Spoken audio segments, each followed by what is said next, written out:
Things I Would Rather Do Than Watch the Grammys by Drummer Jeff. Give myself a haircut with a belt sander. Take all my clothes off. Slather myself in honey and roll around in a fire ant colony. Attend a Luke Bryan concert. Attend a Florida Georgia Line concert. Have a drink with Bill Cosby. Watch 13 hours straight of The View.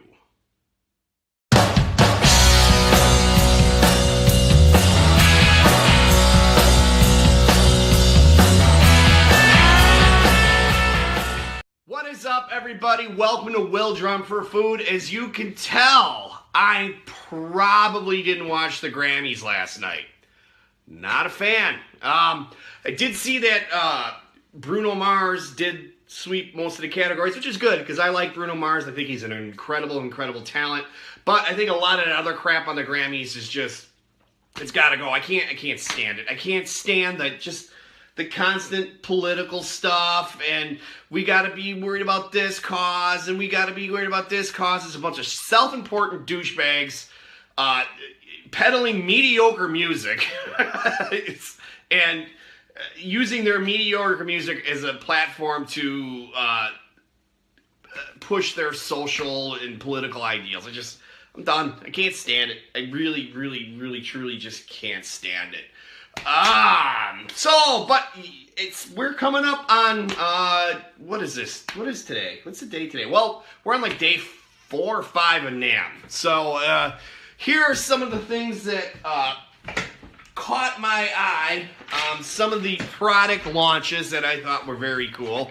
I'm a gearhead. I'm a total gearhead. So, Namm is like, Christmas, 4th of July, President's Day, Flag Day, Kwanzaa, Hanukkah, all rolled up into one for me. I just love it. It's my favorite time of year to be a gearhead. So here are a couple of things that really caught my eye that have come out so far that I thought were really cool. Zildjian came out. They've expanded upon the K suite. They expanded on the K line. So last year they had they came out with the K Suite Ride.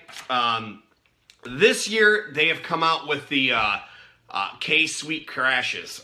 They're extra thin. If you watch some of the videos, you strike the cymbal and you can just see it wave. So they're a really super thin cymbal. They're only, the bells aren't lathed. So the bells are just hammered, actually left in an unfinished state while the rest of the cymbals lathe. So it's kind of cool. I don't know what it does to the sound. Somebody that knows more about that can explain that. I can't. I just know what sounds good and I just know what doesn't sound good. Roland came out with, they're called RT mics, which are really cool. I'm sure they're super expensive because they come from Roland, so I don't know how viable it's going to be for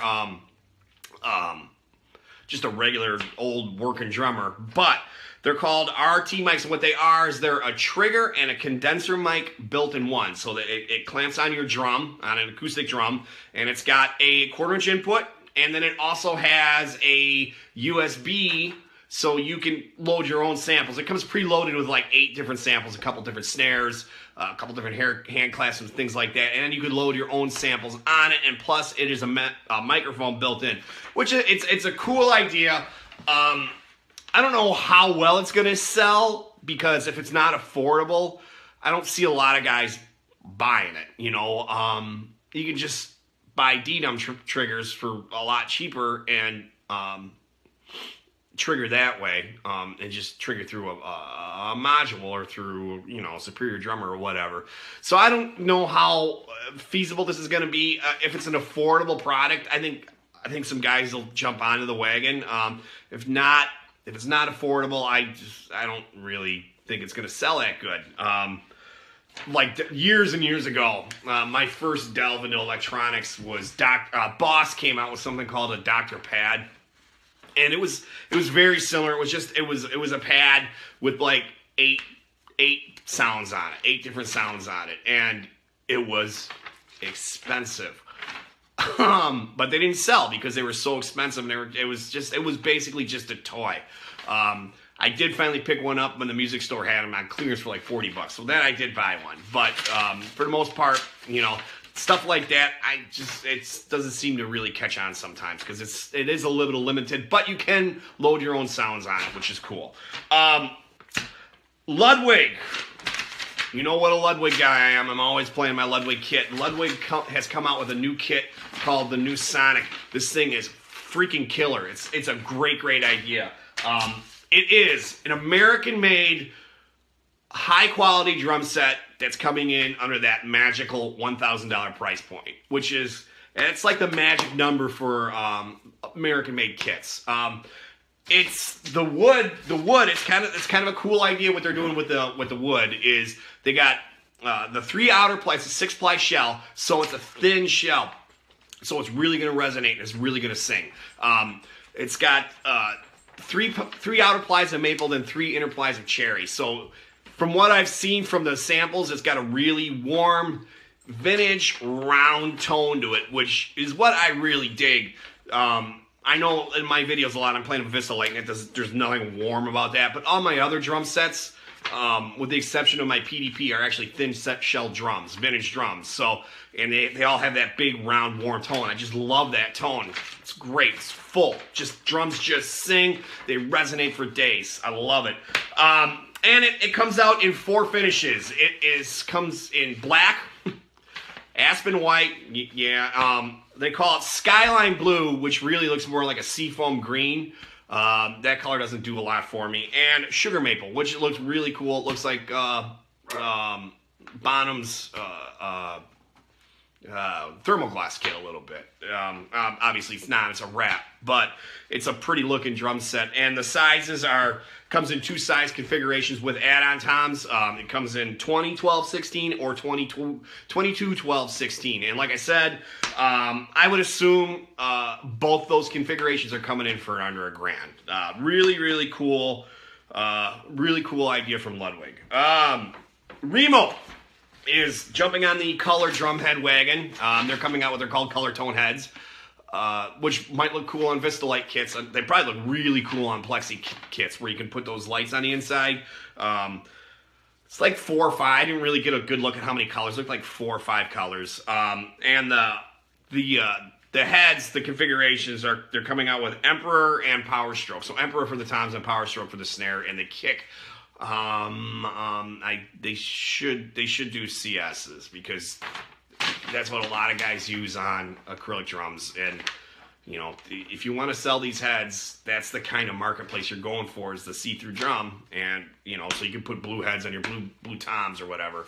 And like CS are what a lot of guys use on these Plexi drums or on these acrylic drums. And last but not least, the next thing that really caught my eye was Kasabian has come out. Well, I think they already had it, but they're expanding it for everybody. The Kasabian Custom Shop. This is awesome. You can go online and build your own cymbal. Super cool. So check out Kasabian. You know, that's about it for industry news. It's about it for gear news.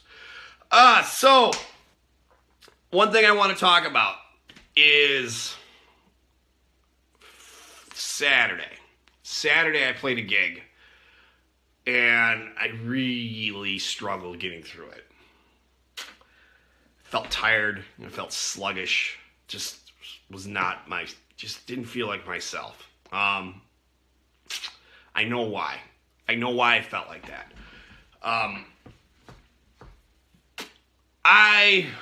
5 years ago, it was 5 years ago, I quit smoking. I decided I got to do something or I'm never going to keep doing it. So I started running. I really built up my miles. Lost a ton of weight. And, you know, I was doing it at some points, I was doing like 30 miles a week, you know, all road running. Some treadmill, but mostly road running. Then the injuries started to creep in, where I get shut down for like a couple months. All right. And then I'd pick it back up. You know, like little things, nothing major, like IT band issues, things like that. this past summer, I started developing, I think I never had it professionally diagnosed, but I think it's some ankle tendonitis. And I feel it when I play my kick drum.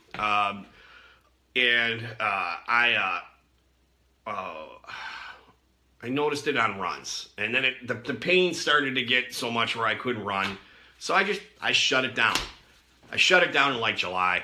I haven't picked it back up since. I got back into old habits of not eating right, you know, not watching what I'm eating, and the pounds crept back on. So I went from probably the 170 range to I put on about 25 to 30 pounds. So I'm in a situation right now where I've got to get this weight off, because if I'm noticing it when I'm playing, it's obviously affecting me. Before I was overweight, when I smoked, I didn't notice how bad I felt. And this is the kind of thing. When you go from unhealthy person, okay, being overweight, you know, just not taking care of yourself, and then become a healthy person, you notice how good you feel. Like you feel awesome. Like you do. You get up at 6 o'clock in the morning, you're ready to go. You feel great. So, but when you go from that back to an unhealthy lifestyle, or just an unhealthy way about yourself, you really notice how bad you feel. Whereas before you didn't notice, especially in like me, in like my situation where it was rapid. So it came in a period of like 6 months where it was just, you know, the weight gain just piled up, and all of a sudden, boom, my body is shot. You know, my pants don't fit anymore, and I'm having trouble getting through 4-hour gigs, just feeling like crap. So, and how that relates to drumming is, this is a physical instrument. You got to take care of yourself. You know, it's a lot easier to get through these things when you're in decent shape. And I got to figure out a way to get in decent shape. It's obvious running is just not going to happen for me. I'm too injury prone. I am. I'm just too injury prone. I tried being gradual, logging my miles. You know, it's just these little, not major tears or anything like that. They're little nagging injuries. And I actually think some of the ankle tendonitis problems actually might be a little bit from playing drums, because it's my right ankle, and it gets a little aggravated sometimes when I'm playing a lot of kick drum patterns, you know? So it's just the it's to a point where I've got to figure out something else. So I'm asking you guys, I'm asking for help. Running was the only thing I could stand doing. As far as exercise goes, I loved it. I love going out and running. I'm thinking about maybe going out and starting to ride bikes, but I live in the winter climate, man. Riding a bike is not feasible 4 months out of the year. I could just hop on a treadmill and run. I guess I could do an exercise bike, but I hate treadmills. I can't imagine what I'd feel like on an exercise bike. So I'm asking you guys for advice. Anything I could do to get myself healthy and lose this weight again. I need some form of exercise that's not running related. And I don't know if walking is going to work for me. I got to have some kind of high aerobic exercise. I love it. I love the feeling that comes off, you know, from that, you know. I love how you feel after you go out and you do a 10-mile run. You feel awesome. You hurt, but you feel awesome, you know. So, I don't know, guys. Leave your questions, comments down in the comments below. I will see you guys next time.